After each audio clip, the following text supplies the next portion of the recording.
Hey everyone, Django Fett here. So me and General CJG had the great honor to interview a legend in William C. Dietz. So if you haven't already, please check out part one of that interview. That is going to be on the State of Star Wars YouTube channel. And I'll put a link for that in the description down below. So that, as you can expect, is going to be focused on the Star Wars side. A lot of Star Wars based questions on that.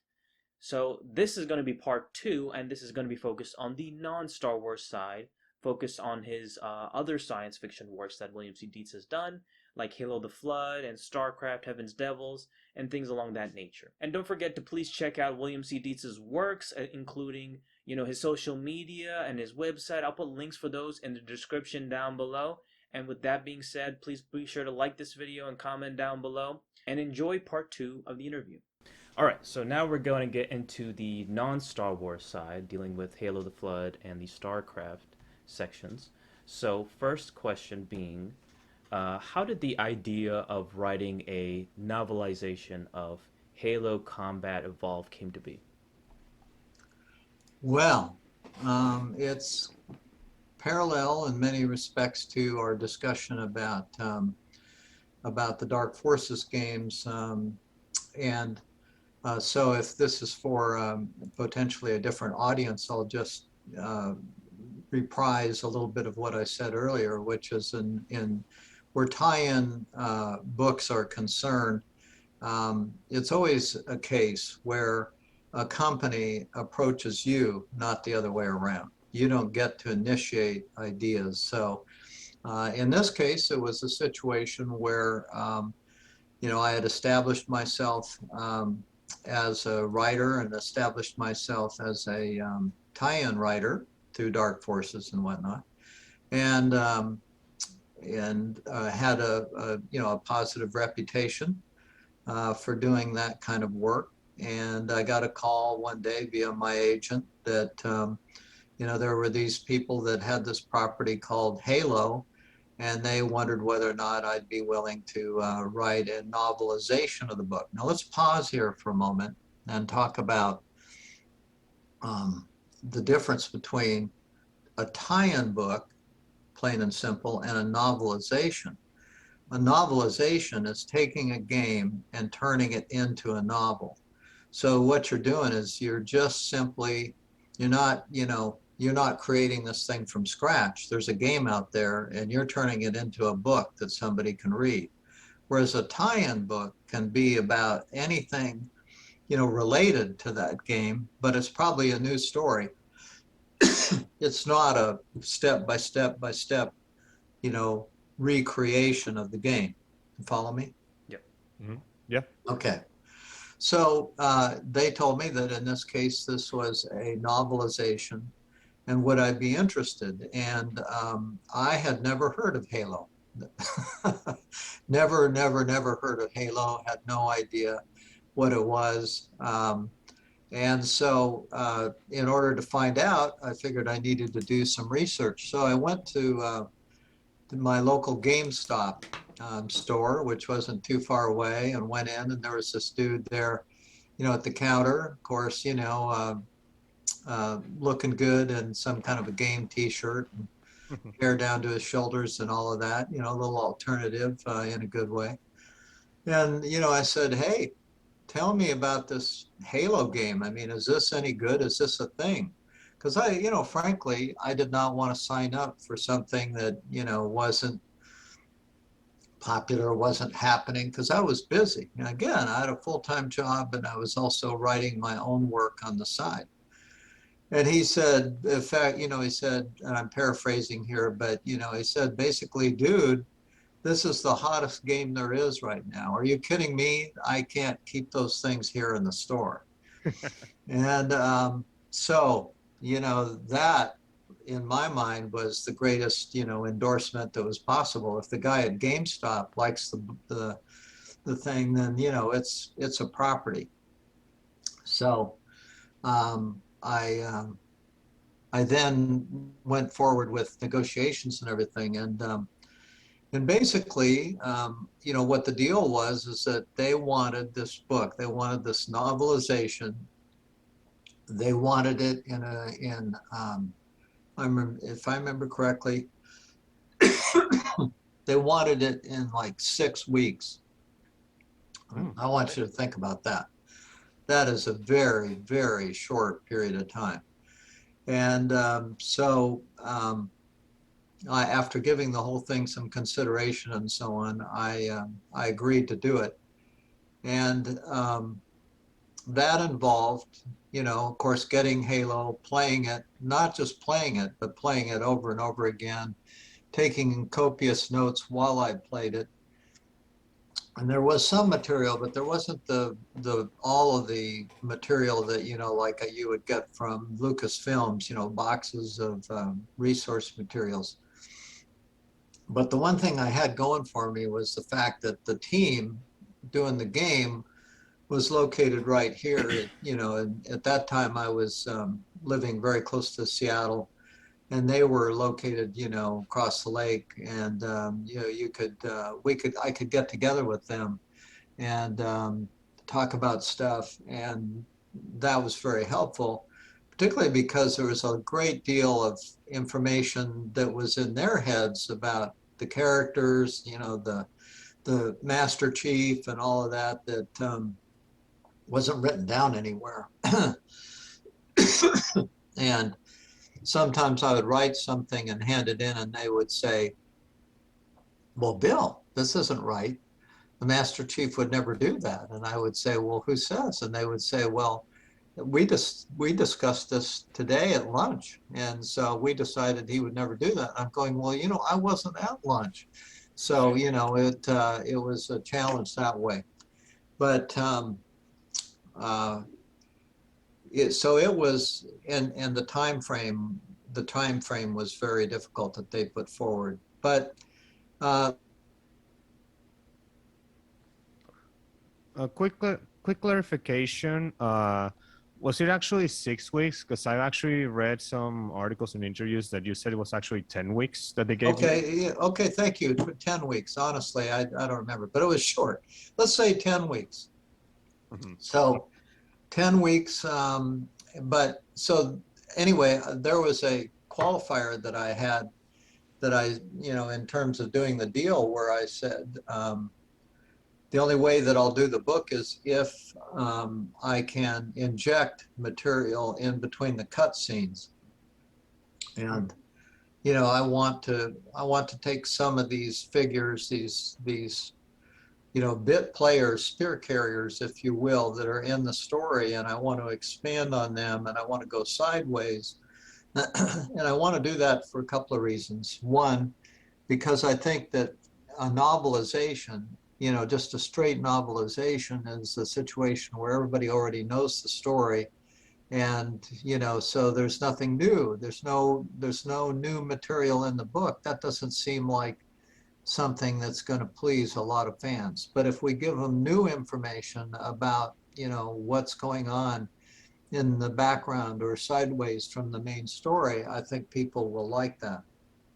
Mm. And so they agreed to that. And I made proposals about what these segments would be about, and and what they would emphasize and what they would cover. And I'm pretty proud of the results, to be honest with you. And a lot of I think over time there have been reviews written and so on by people who have said, and I think it's true, that that Bungie eventually took some of the things that I put in the interstitial parts of the book, and expanded on them and made them major aspects of the world. Mhm. I'm thinking of the Marines and the extent to which they were built out, and all of that, which I think surfaced later on. Yeah. So um,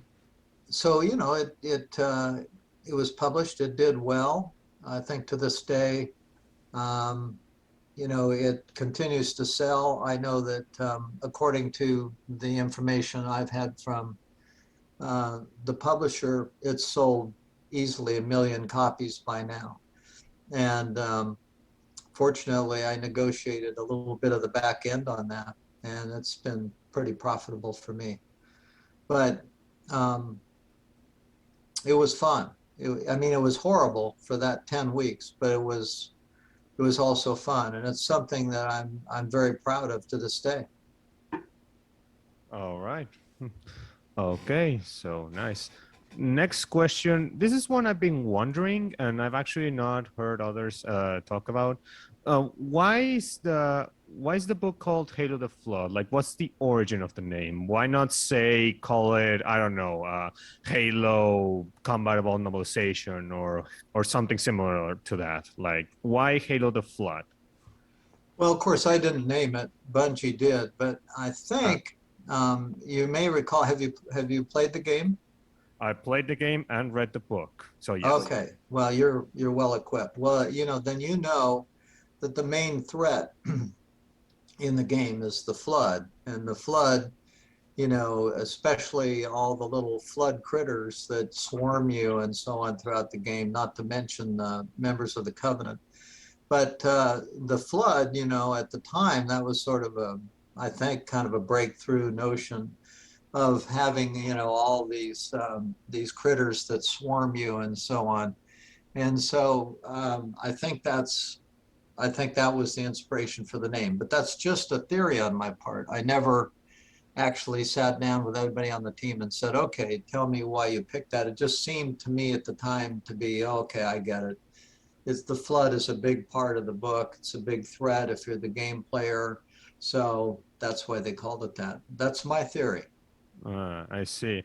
Yeah, because I was wondering because just like in the game, the flood don't appear in the book until like halfway into it. Similar to the game, they also don't appear until halfway into it. It was meant Yeah. to be actually a surprise moment, and nobody saw coming until you actually got to the into the level where the flood is introduced. Similar to in the book. So that's why I was wondering why specifically the flood, because you don't actually get to read about the flood until almost halfway into the book. So that's why I was wondering.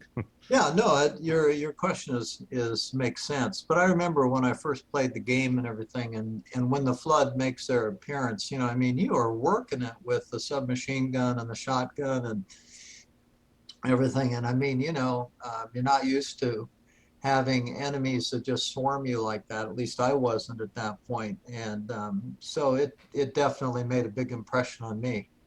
Mm-hmm. I Yeah. remember when I first played it as a kid, I was so terrified of the flood. I actually had to turn off my console and then replay it like, days later because I was just Yeah, so utterly yeah. terrified of the flood. Of course, I'm a lot older than you, but even as an adult, I mean, I was going, whoa, whoa, how do you deal with this?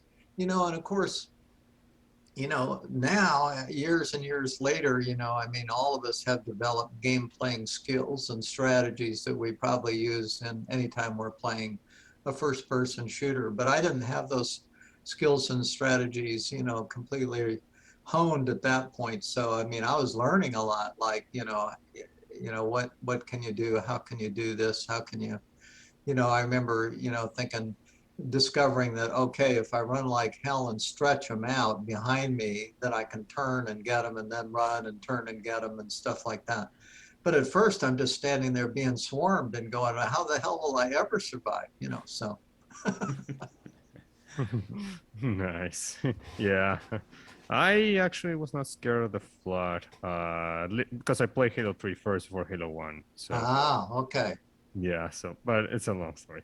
Anyway, Yeah. so yeah. Speaking of the book and specific moments that are near to, I guess, the Halo compatible story. So the Covenant side of the story, like there's these moments where you actually read about the Covenant side of the story, which we don't get in the game. Were these sections like, were they actually easy to write, or did you actually needed to talk, to get some feedback or talk with Bungie or Microsoft on how to do them? Okay, sort of all of the above. So first of all, going back to my comment where I said I negotiated the right to create new material to go into the cutscenes, that was one of the concepts that I offered them. That I said, look, I think that this would be very, very cool to to go over and put ourselves in the shoes of somebody from the Covenant and so on. And I remember selling him on the character Yap Yap, and And at first they were a little bit reluctant. That's my memory, but they came over to that pretty quickly and thought that it would be pretty cool. The trick was, though, to write Yap Yap in a way that, was consistent with the game and the feeling that you get in the game of, his particular sub race or race, and then do the same with the other different types of Covenant, characters, and to indicate that there was politics between them and everything. And if you think about it, that was the first time those sideways stories were the first time that you get a sense that there was politics in among the Covenant, feelings that different types of Covenant had about the other types of Covenant. And then later on in games, that becomes major plot points, right? Whole games are built around that. So, I still feel a little bit like, okay, that might well have come along anyway, but I feel like I got that ball rolling a little bit. And so, I'm proud of that. And, there was feedback from the team. There was things that, little things that they wanted this way or that way or whatever. And we always were able to get to an agreement. And, and it also made the book more readable and understandable too, because I think, you don't have cut scenes in books, but, you could understand that while you're away looking at what these Covenant are doing, that stuff is going on with, the Master Chief, the plot's moving along. So when you come back to the Master Chief, and he's somewhere else doing something else from the previous scene in the game, or you have the sense that he moved from one place to another while you were off with the Covenant. It's what's called, a cut scene. It's what's called a cutaway when you're a film editor, which I used to be. So does that answer your question? Yeah, definitely. Okay, so next question about Halo Flood. Now, this is probably the one that I've been wanting to ask the most, because it's probably the most unique thing about Halo the Flood, the book. So one of the recurrent features or parts that we read in Halo the Flood is exploring how it feels to be infected by the Flood. This is something that has not been visualized or even described in detail in the Halo games at the time. And even nowadays, it's barely been seen. It's not something that we get into much in detail. The closest was Halo 3, where you actually can see the transformation, but it still doesn't get to the major details of it. And one visual comic, I called the Mona Lisa, we also got into that. But other than that, we don't get much. So the Flood infection process and how does it feel? Was this something that you came up with, or did you discuss with Bungie regarding how to depict the Flood infection process and how it goes? Well, it's been a long time, so I could be, I could be wrong. I don't want to claim things that I'm not entitled to. So let me be careful about the way I put this, since this is a team effort, and Bungie had input to the whole process and of course control over the whole process. But my memory is that I looked at that part of the game and I thought that we clearly had to describe what it was like, that was a very important thing to do. And I spent a whole bunch of time writing it and rewriting it, trying to get the right feel to it, or what I thought was the right feel.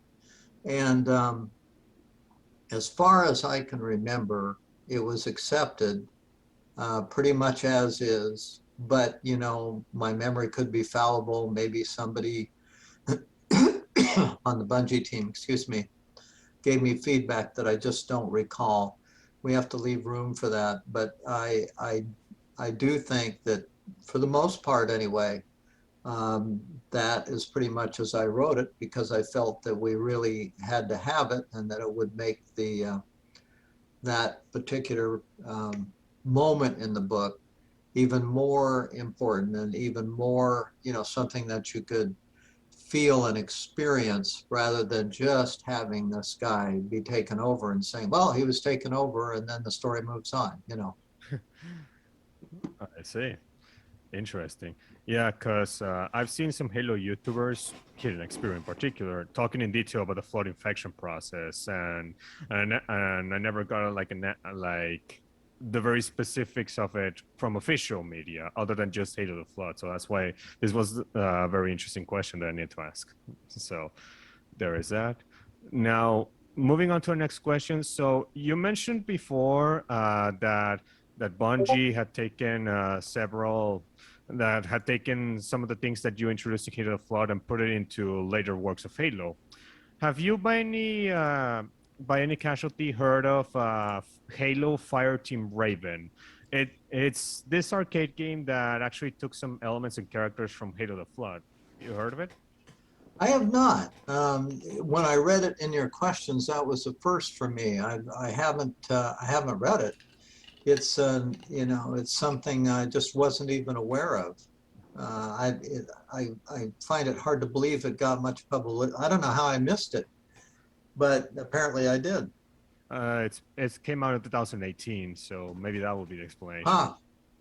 Is So- it so? I mean, so it's an arcade. How do you access it? I mean, is it sold like a game, or is it part of another game, like a side thing that was attached to another game, or what? So have you gone to, say, I don't know, a Dave and Buster's or any place where you see like these big machines that are video games? You know, something like Street Oh Fighter. yeah, so you're saying literally it's like an arcade game Yeah. with the machine and everything. It's not like a virtual arcade game.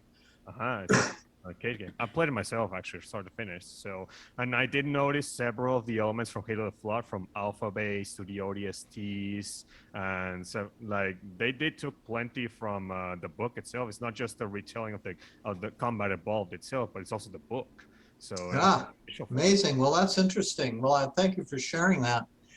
That's news to me. So, but it's cool. I'm glad that it you know that it lives on in various forms. That's great.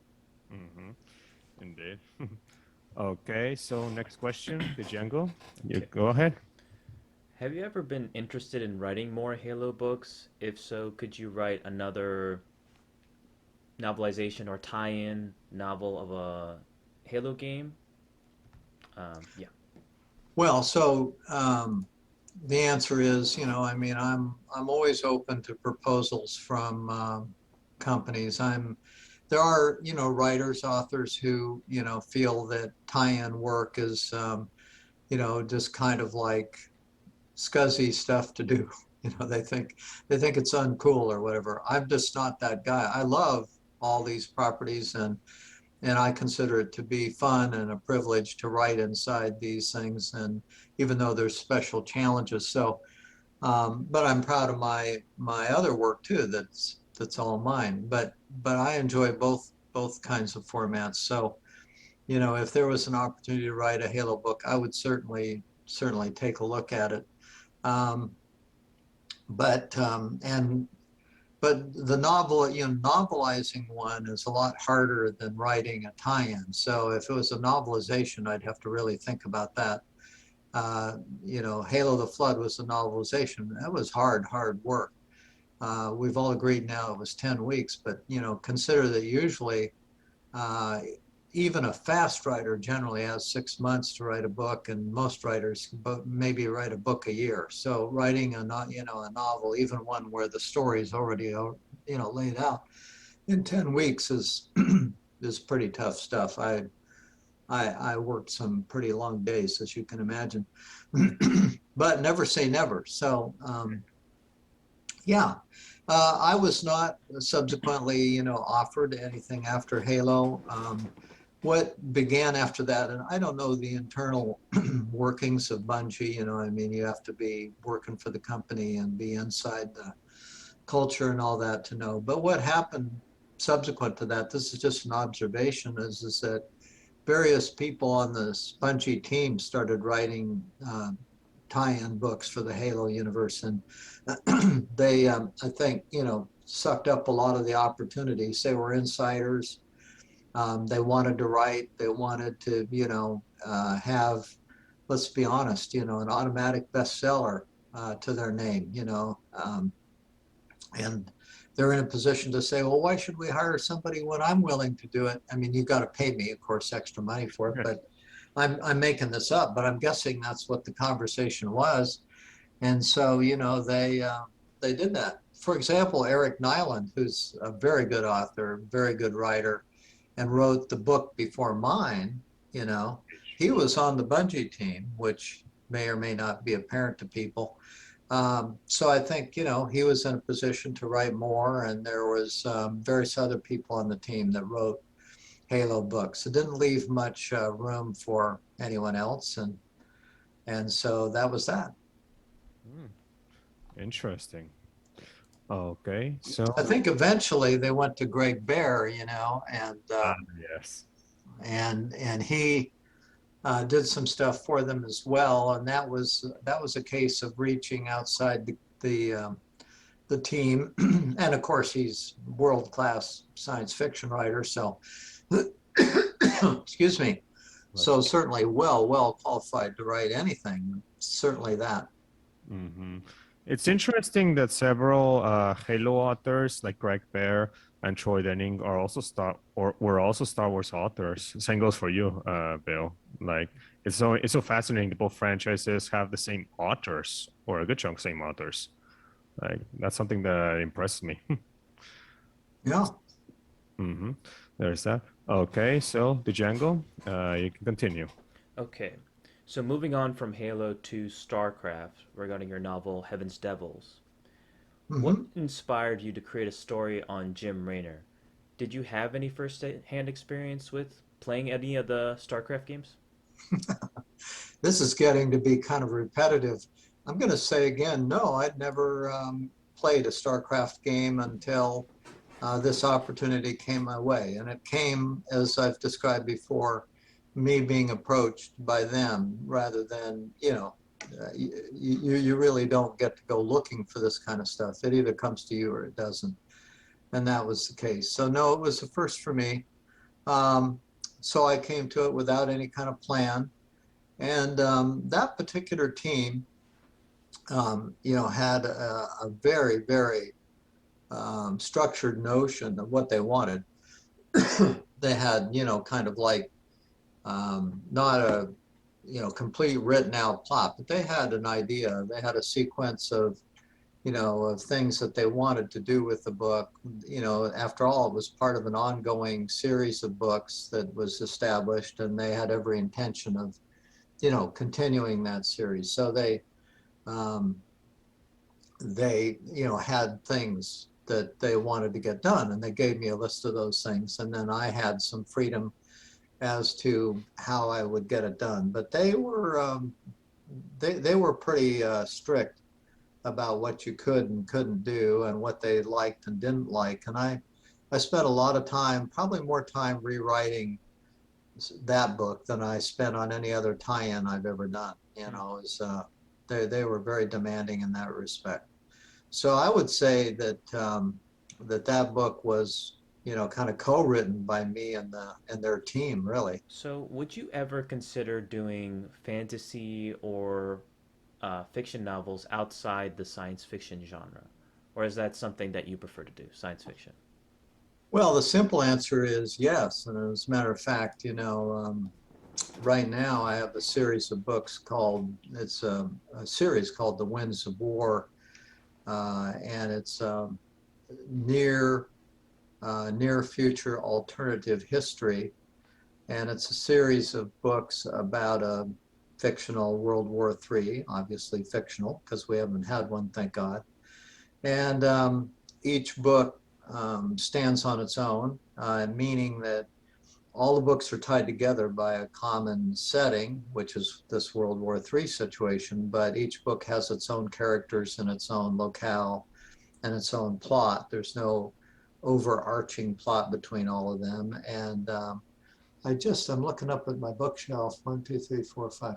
I just turned in the sixth novel in that series here a few days ago. And it is available on Amazon, but not in bookstores, only on Amazon. There's audiobooks being made, and a couple, three that are already out, and the rest are being done. And it's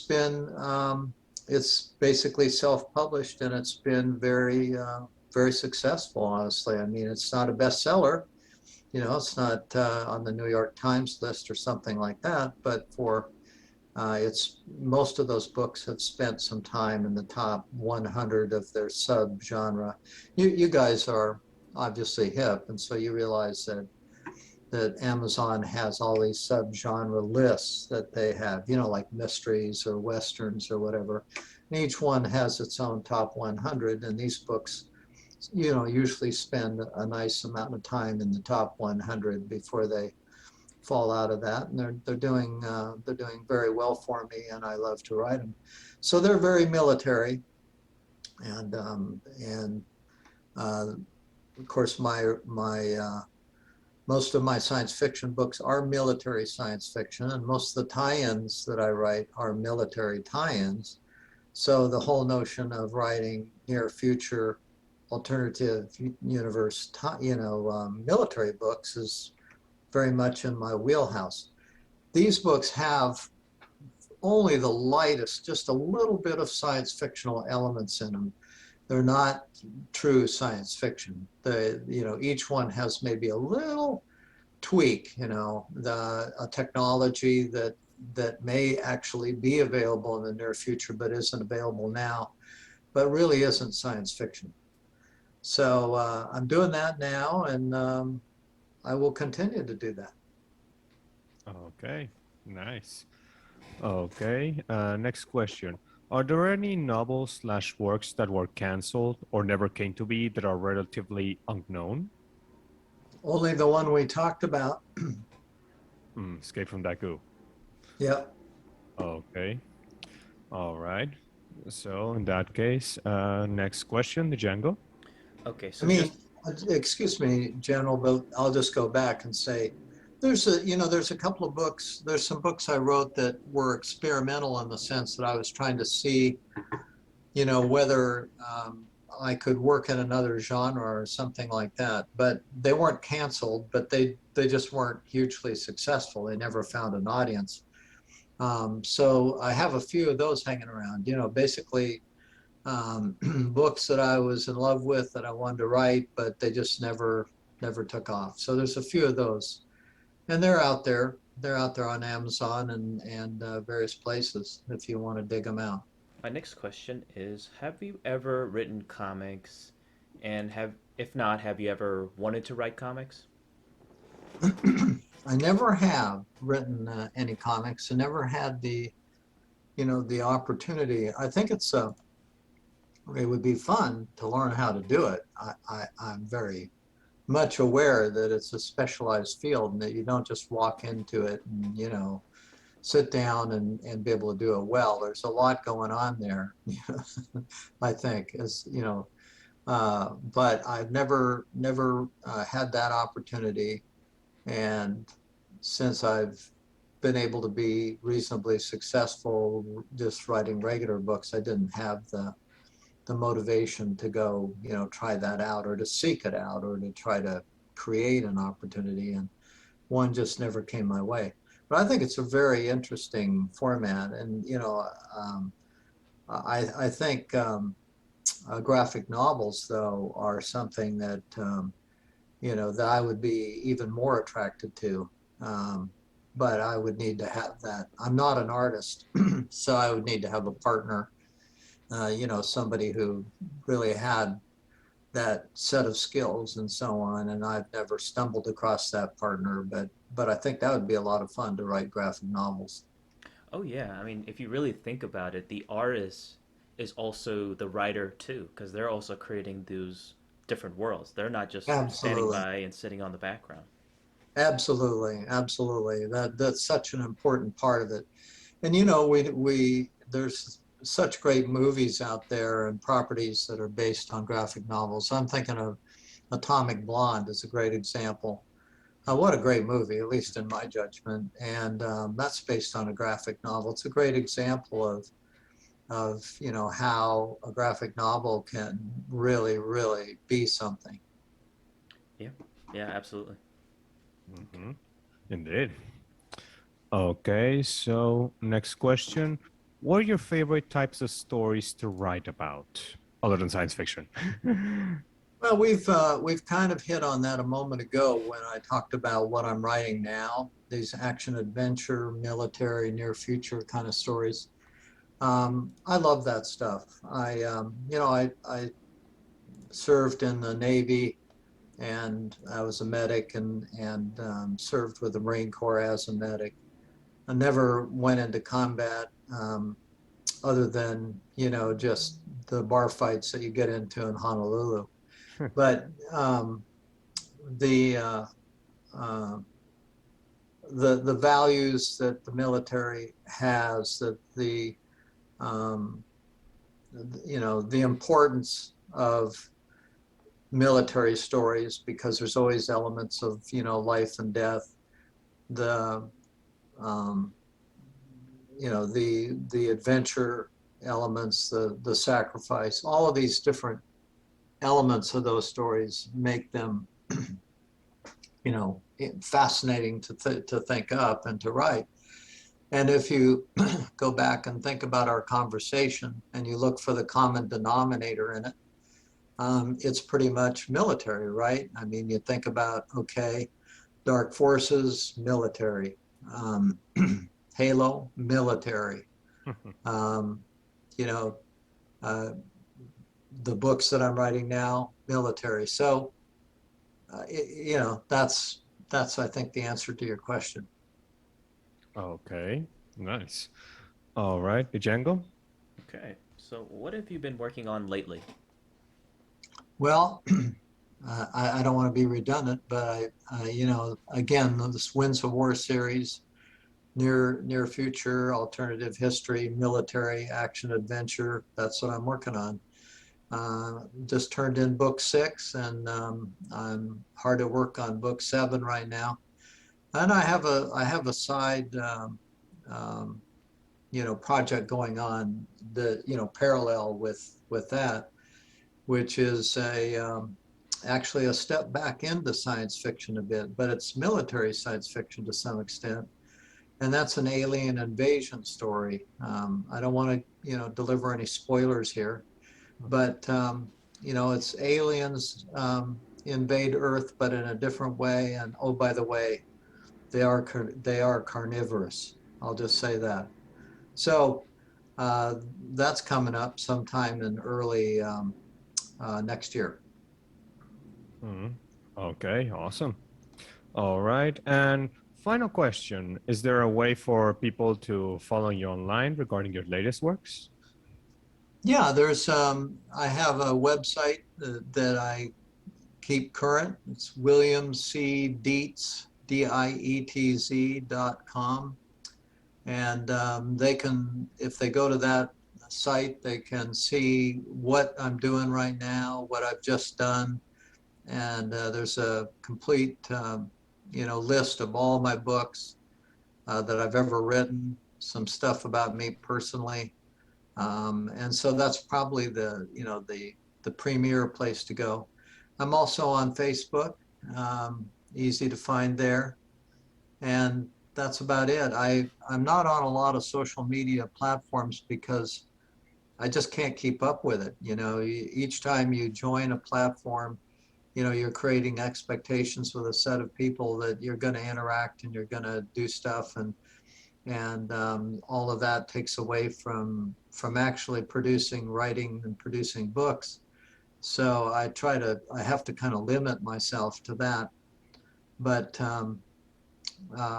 if you Google William C. Dietz, you'll come up with, I believe, something in the area of 5 million hits. So there's lots of stuff out there. Mhm. All right, nice. So that was our last question. So Any final things you'd like to say, Bill? Well, just thank you for the opportunity to talk about this stuff. It's been enjoyable to talk with people who are, on the same wavelength I am, fans of, Star Wars and all of these, wonderful books. And I appreciate some of the things I've learned from you guys about my own stuff. Escape from Daegu being a great example of that, and what may have been going on. That was great. That was an eye opener for me. So I've enjoyed it. Thank you. Thank you, and for giving us the opportunity. And we'll make sure to put links for the social media and all that stuff in the description down below. I would appreciate that. Thank you. Yeah, absolutely. And appreciate you guys watching as well, whoever's watching. And don't forget to please like and comment down below and subscribe to our channels, and check out Mr. Dietz as well. And thank you for giving us the opportunity to talk with you and have a discussion. We really appreciate that. It's been fun. Take care, guys. All right. So we'll see you guys on the next video, and see you next time. Bye bye. Bye-bye.